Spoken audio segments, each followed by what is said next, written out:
আসসালামু আলাইকুম। X9 story বাংলার আরেকটি নতুন ভিডিওতে সবাইকে স্বাগত।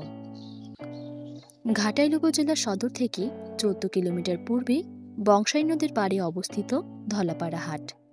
এ হাট বসে প্রতি বৃহস্পতিবার ও সোমবার। ধলাপাড়া বাজারের হাট অনেক পুরনো। এখানে নানান এলাকা থেকে মানুষজন আসে নিত্য প্রয়োজনীয় জিনিসপত্র কিনতে। বেশ নামকরা হাট ধলাপাড়া হাট। এই বাজারে সবকিছু পাওয়া যায়, একদম টাটকা মাছ, তরিতরকারি, হরেক রকম খাবার, আসবাবপত্র, পশু পাখি সবকিছু। এটি অনেক বড় একটি হাট। গ্রামের বাজারগুলো অসম্ভব সুন্দর, কিন্তু সেটা যদি হয় নদীর পাড়ে, বিলের পাশে, তাহলে সেটা অসম্ভব সুন্দর একটা হাটে রূপান্তরিত হয়।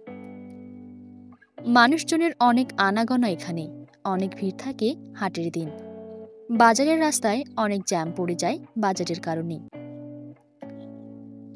আমাদের দেশ কৃষিপ্রধান দেশ। বাংলাদেশে প্রায় ৮০% লোক গ্রামে বাস করে।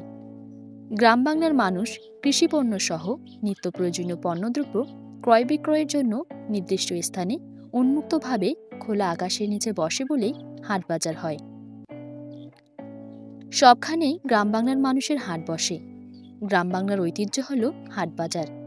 হাটবাজার হল গ্রামের প্রাণকেন্দ্র স্বরূপ। শুধু গ্রাম বাংলার নয়, সারা বাংলাদেশের ঐতিহ্য গ্রামীণ হাটবাজার। হাটবাজার হল সমাজবদ্ধ, মানে একত্রেই গঠিত। সাধারণত যেসব স্থানে বসে একদিন কিংবা ২ দিন বসে পণ্য সামগ্রী বেচাকেনা হয় তাকেই বলি হাট। হাটে প্রচুর লোকের সমাগম একত্রেই হয়।